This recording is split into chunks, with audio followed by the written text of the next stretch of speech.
Pak Sugeng Rianto, Wakil Ketua DPRD Kota Surakarta, via telepon pagi ini. Assalamualaikum Pak Rianto, Pak Sugeng. Waalaikumsalam Aduh, warahmatullahi wabarakatuh. mohon maaf Bapak, ini saya panggilnya apa ya? Mas boleh, kakak boleh. Sehat Kak? Monggo monggo. Ya, Apa kabar Pak? Sehat ya? alhamdulillah, alhamdulillah. Jumat begini agak longgar Pak ya? Longgar lah untuk Longgar ya? RDS, insya Allah. Alhamdulillah. Terima kasih banyak Pak Dewan pagi ini. Topik kita tadi menarik sebetulnya ya. 2 tahun kepemimpinan Wali Kota dan Wakil Wali Kota Surakarta, Gibran dan juga Mas Gibran dan juga Pak Teguh ya. Eh, Pak Sugeng di parlemen, di Dewan tentu terus ya senantiasa ngikutin terus ya Pak ya untuk apa namanya kinerja mereka berdua ya. Iya, tugas Dewan kan itu, Iya betul, evaluasi salah satunya. betul, Kinerja betul. eksekutif. Baik, tadi di awal saya sempat mengawali dengan berbagai survei. Misalkan tadi saya sempat menyampaikan surveinya Unisli Solo yang merilis katanya sampai 96% Pak Sugeng, katanya itu mereka cukup Hmm, puas dengan kepemimpinan iya, Gibran dan juga Pak Teguh. Kemudian juga saya juga singgung tadi pernyataan Mas Gibran di awal, katanya untuk periode pertama ini memang akan jor-joran di penataan, perbaikan dan juga pembangunan infrastruktur, sehingga nanti periode kedua ataupun nanti selepasnya dia nggak menjabat lagi tidak akan pemimpin Solo nggak akan memikirkan lagi lah soal infrastruktur, katanya seperti itu. 2 tahun hmm. berjalan ini menurut Pak Sugeng gimana untuk kinerja mereka berdua sejauh ini? Apa yang kiranya bisa diapresiasi dan hal-hal yang masih kiranya menjadi catatan yang sangat penting sekali? Monggo Pak. Iya. eh, saya membaca dalam perspektif tentu regulasi ya. Hmm. Dalam arti eh, kan ada parameter-parameter tuh. Hmm. Ketika kita akan menilai kinerja sebuah pemerintahan. Dalam konteks pemerintahan kota yang dipimpin oleh wali kota dan wakil wali kota, di sana ada alat ukur namanya RPJMD, Hmm. rencana pembangunan jangka menengah daerah. Ya. Jangka menengah ini artinya 5 tahun. Dan dokumen ini yang membuat adalah wali kota eksekutif dalam hal ini juga terlibat di dalamnya DPRD. Hmm. Di dalamnya dijelasin mau ngapain saja selama 5 tahun Oke. menjabat itu. Ya. Terus dari 5 tahun itu breakdown per tahunnya itu kayak apa? Itu kan ada semua di situ. Hmm. Jadi misalnya target untuk pendapatan asli daerah misalnya. Hmm. Di tahun pertama berapa, tahun kedua berapa, sampai tahun kelima tercapai atau tidak. Itu kan ada breakdown-nya Ya. semua. Terus bagaimana menekan angka kemiskinan misalnya. Di tahun pertama targetnya berapa, tahun kedua berapa. Itu ada breakdown semua. Ya. Parameter-parameter itu ada di dalam dokumen RPJMD. Kami di Dewan tentu menggunakan itu sebagai acuan untuk mengevaluasi kinerja eksekutif. Ya. Sehingga boleh-boleh saja saya kira kepala daerah, Mas Wali dan Mas Wali dalam hal ini menggunakan survei misalnya sebagai mungkin mencoba mensaintifikasi keterterimaan publik ya terhadap kepemimpinan beliau berdua. Cuman ya kita harus memposisikan bahwa survei itu bukan Tuhan yang harus disubyo-subyo begitu, sembah-sembah. Iya. Survei juga bukan hantu gitu loh yang menakutkan. Jadi biasa saja bahwa surveyor itu juga pasti ada subjektivitas yang sangat dominan ya di dalam melakukan sebuah survei. Dan saya tahu persis bahwa yang melakukan survei itu adalah dulu yang juga dipakai oleh Pak Jokowi pada saat beliau wali kota ya. Kemudian kemarin di setahun pertama kepemimpinan Mas Wali juga dipakai ya. Kita semua diundang di balai kota dikumpulin, semua stakeholder kota dikumpulin. Waktu itu dipaparin juga ada survei 1 tahun kepemimpinan Mas Wali. Nah ini di tahun kedua kembali person yang sama, lembaga yang sama melakukan survei juga, ya, dan hasilnya saya kira sangat fantastis itu 96% kebanyakan, Pak. masyarakat Solo menyatakan puas ya terhadap pimpinan wali kota dan wakil wali kota. Saya ini kan tiap hari juga berinteraksi dengan masyarakat lah ya. Artinya ada sangat banyak fakta-fakta lapangan yang menjelaskan bahwa survei itu lebay gitu loh, Mas. Hasil survei itu lebay menurut saya ya. Saya nggak menemukan kata yang lebih tepat daripada lebay itu. Pertama misalnya begini, di Pemkot itu punya aplikasi namanya Ulas misalnya, ya kan, pengaduan warga masyarakat terhadap berjalannya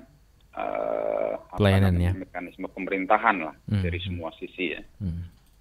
Di Ulas itu saya kira mayoritasnya adalah keluhan ya atau harapan ya. Artinya kalau harapan berarti belum terjadi. Kalau keluhan berarti belum puas. Kan gitu tuh, Mas, logika saya. Ya. Dan itu jumlahnya banyak gitu loh. Ya. Apa iya kemudian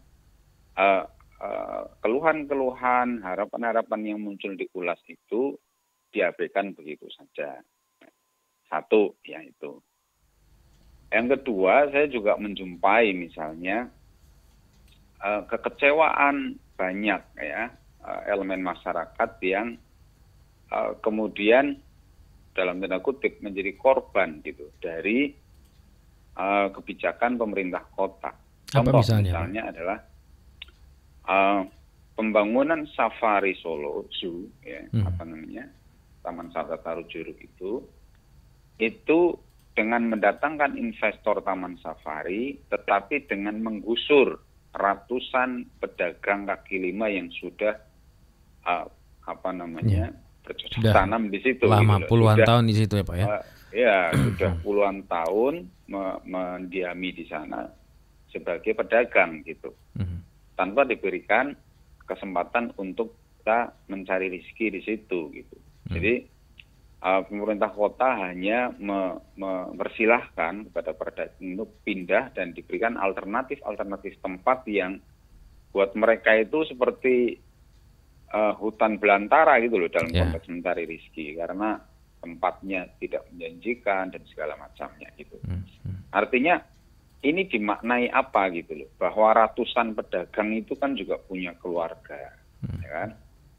Ratusan pedagang ini kan juga punya sahabat, ya, yang kemudian ikut terdampak gitu loh dari kebijakan itu. Mereka menangis kok dengan digusurnya mereka dari Njuruk gitu. Nah, apa ini tidak dianggap sebagai sesuatu yang kemudian belum sesuai kebijakan wali kota dan wakil wali kota. Kemudian yang lain misalnya, Mas, pada saat kami ini anggota Dewan Reses itu ya, kami kan setiap tahun itu 3 kali melaksanakan serap aspirasi reses secara formal. Secara formal artinya difasilitasi, kita ngundang orang gitu. Di situ kita serap aspirasi dan tiap kali kami serap aspirasi yang muncul itu adalah kritik dan juga harapan-harapan terhadap penyelenggaraan pemerintahan di Kota Surakarta ini di segala bidang, di bidang pendidikan, di bidang sarana prasarana, ya, di bidang ekonomi, segala macam gitu loh. Yang mereka itu menyiratkan atau menandakan belum puas sama sekali gitu loh dengan kebijakan pemerintah kota, dalam ini Mas Wali dan Mas Wali gitu. Dan belum yang lain, kami tiap hari dapat keluhan, kami tiap hari ketemu masyarakat juga ada banyak sekali yang belum mendapatkan sebagaimana yang mereka harapkan gitu loh dari terselenggaranya pemerintahan di Kota Surakarta. Jadi 96% itu Lebay tadi katanya. subjektivitasnya terlalu dominan dan itu lebay. Ya. Okay. Itu. Jadi saya ingin mengembalikan kepada tolok ukur yang pasti saja. Oke, ya, baik. Jadi sejauh ini secara kinerja masih on the track nggak ya Pak ya, wali kota dan wakil wali kotanya? Iya, jadi kan kalau begini. Saya harus mengapresiasi ya sisi-sisi yang itu tidak bisa dilakukan oleh kepala daerah yang lain selain Mas Wali, Mas Gibran dalam hal ini. Yakni posisi beliau, Mas Wali ini sebagai anaknya Pak Presiden. Betul. Itu satu kan nilai tidak plus juga dimiliki oleh kepala daerah yang lain. Betul. Di Indonesia ini, ya kan? Karena posisinya sebagai anak Pak Presiden, maka dalam hal ini ketika kepala daerah yang lain untuk mendapatkan program dari kementerian itu harus sowan ke sana, harus ngantri, harus belum tentu di ACC programnya kan. Solo beda Mas. Solo itu menteri yang sowan Mas Wali. Ya beramai-ramai kementerian itu pada datang ke Solo ya. Itu sisi positifnya buat Solo. Satu positif ya. Positifnya buat Solo. Bahwa kemudian para menteri hampir semua saya kira itu datang ke Solo dan menawarkan Mas Wali tentunya kersake nopo ibaratnya begitu kan. Begitu. Iya. Itu satu poin plus yang kayaknya nggak didapatkan di wali kota lain Pak ya. Nggak bisa. Nggak bisa ya. Wali kota lain mana bisa begitu, nggak bisa ya.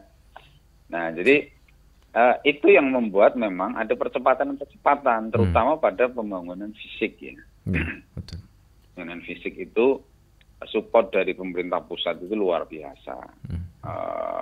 Ya misalnya di Joglo itu ya tempat macet kita itu, ya, itu kan support dari APBN luar biasa itu ratusan miliar itu. Berapa M itu proyeknya Pak?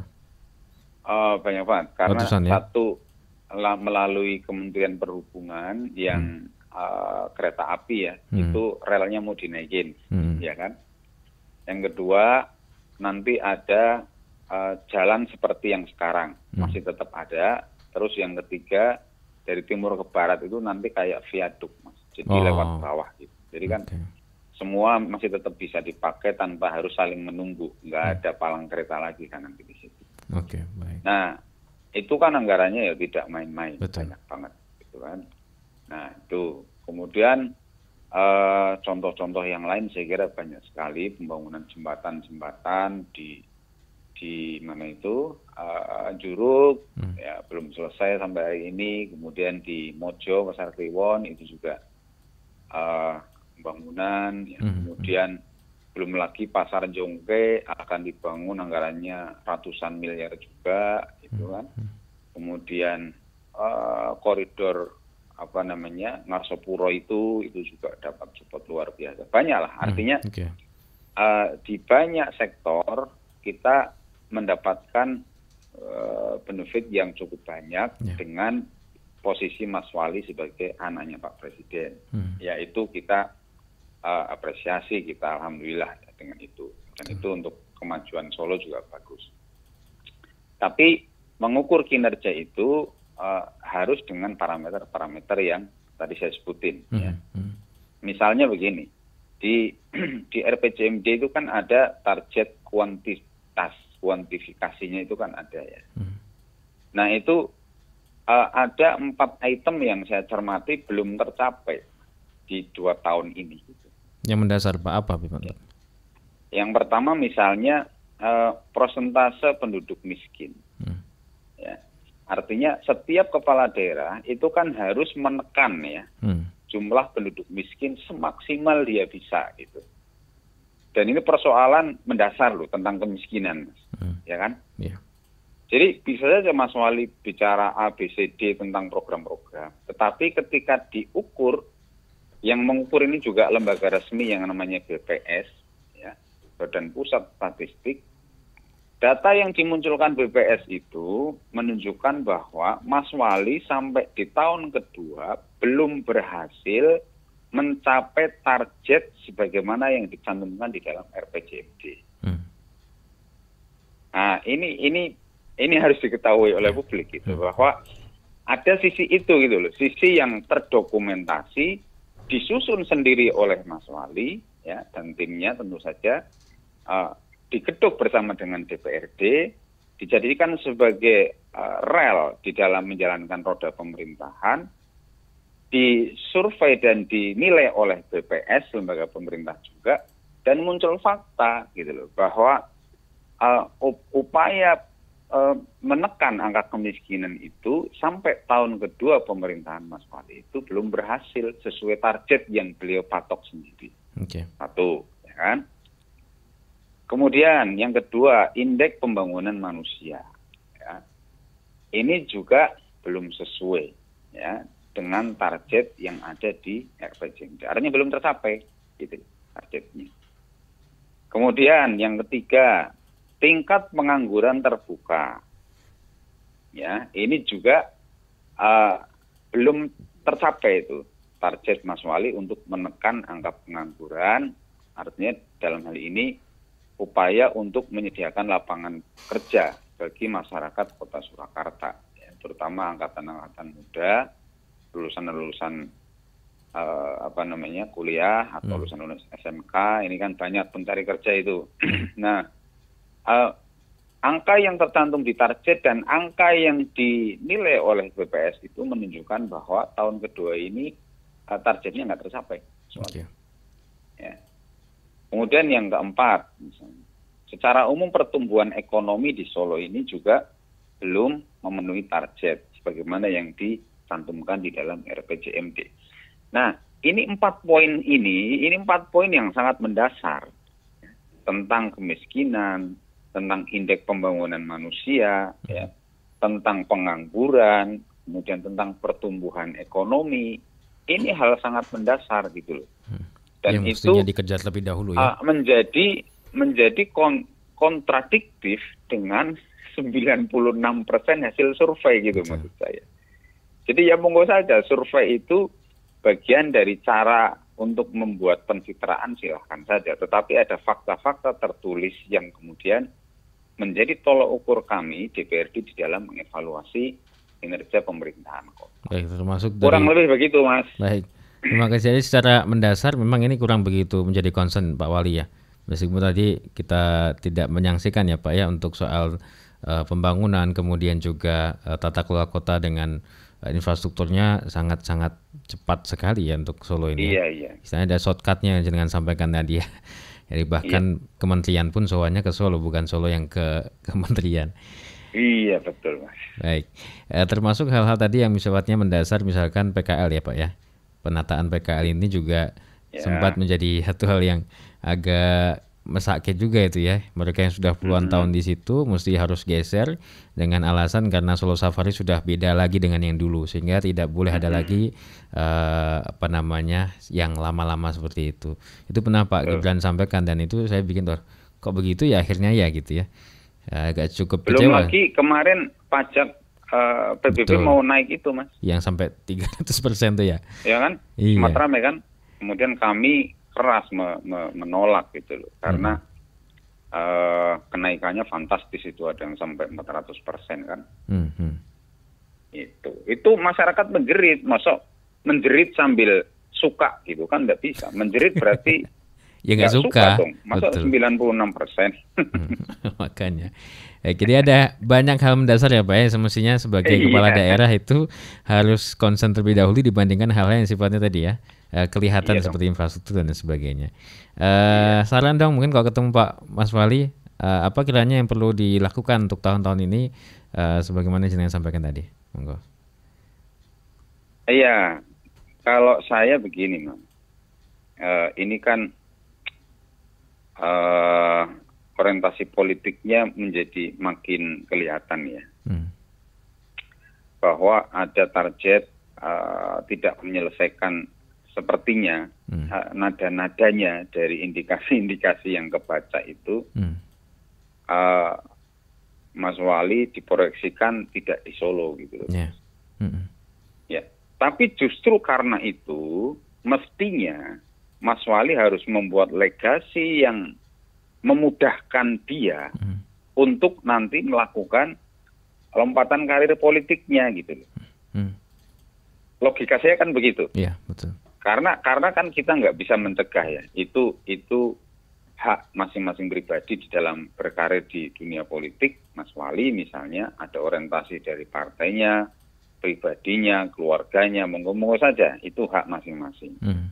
Tetapi dalam konteks kepentingan masyarakat, mestinya kalau mau naik ke jenjang yang lebih tinggi, buat dulu dong reputasi keberhasilan di Solo ini yang membanggakan gitu loh. Ya, 4 item tadi misalnya beresin dulu gitu. Jadi fokus membereskan target yang dibuat sendiri oleh Mas Wali di dalam dokumen RPJMD itu, selesaikan dulu semua gitu. Nah, setelah itu mau fokus pencagupan atau pencapresan, monggo saja, itu hak masing-masing. Tapi selagi di Solo tanggung jawabnya adalah memaksimalkan ikhtiar untuk mensejahterakan masyarakat Solo yang kuantifikasinya dinilai berdasarkan dokumen-dokumen yang dibuat sendiri oleh Mas Wali di dalam RPJMD itu. Saya melihatnya begitu, Mas, nggak neko-neko. Jadi semua ada aturannya, semua ada patokannya, semua ada alat evaluasinya. Kita pakai itu gitu. Jadi kalau Mas Wali memang mau naik ke atas gubernur ataupun pencapresan, buatlah legasi yang bagus di Solo. Tidak hanya monumen-monumen fisik yang itu pemberian dari kementerian atau dari APBN dan segala macam, tetapi dokumen yang Mas Wali catat sendiri, rancang sendiri, itu juga harus terrealisasi. Itu baru cakep, Mas. Baik, mudah-mudahan seperti itu. Kalau enggak ya secara mendasar malah justru nanti ke depan akan ada ganjalan lagi, utama dari warga-warga yang tidak puas tadi, pasti juga mereka punya catatan yang kan nggak lucu ya, Mas Wali misalnya nih Mas Wali mau ke DKI Jakarta seperti bapaknya dulu ya, pas nyalon di sana berbicara tentang program penanggulangan kemiskinan, ya kan, lalu Mas Wali di RPJMD Solo kemarin kayaknya belum berhasil mencapai target penanggulangan kemiskinan. Apa yang mau dikata di situ nanti daripada Solo, bagaimana bisa? Kan gitu jadi pertanyaan publik. Nah, kalau di Solo berhasil, di Jakarta Mas Wali bisa cerita nanti. Di Solo saya berhasil, tahun pertama begini, tahun kedua, tahun ketiga. Nah, gitu. Baik, mudah-mudahan menjadi catatan Pak Sugeng Yanto. Siap. Ini kayaknya tahun kedua kayaknya juga masih meraba-raba kayaknya Mas Wali. Mungkin ini saya mau kemana, saya mesti ngapa, dan dia mau cari yang enaknya yang mana, barangkali seperti itu kayaknya Pak ya, feeling Anda itu. Kita lihatlah. Ya, kita lihat ke depan. Baru tahun kedua, masih ada sisa 3 tahun kalau tuntas. Mudah-mudahan apa yang jenengan sampaikan, hal-hal mendasar yang sifatnya berkaitan dengan kebutuhan masyarakat itu lebih terpenuhi dibandingkan tadi hal-hal sifatnya apa Pak? Monumen apa istilahnya, pembangunan yang mungkin secara sekilas saja mungkin dirasakan, tetapi mendasar apa yang menjadi kebutuhan masyarakat itu justru malah terabaikan nih Pak ya. Begitu Pak Sugeng Rianto, terima kasih banyak insight-nya, mencerahkan sekali. Mudah-mudahan masyarakat juga semakin giat, dan tentunya catatan ini sangat berguna sekali buat Mas Wali kalau mendengarkan siaran kita pagi ini, dan besar harapan nanti segala keluhan jeritan yang dititipkan ke sampean itu juga bisa ini ya, tersalurkan dengan baik ke eksekutif begitu. Insya Allah. Amin. Terima kasih banyak sekali lagi. Selamat beraktivitas kembali Pak. Assalamualaikum warahmatullahi wabarakatuh. Waalaikumsalam. Oke, pendengar, itu bincang kita dengan Pak Sugeng Rianto, Wakil Ketua DPRD Kota Surakarta, yang sudah berikan tanggapannya soal 2 tahun kepemimpinan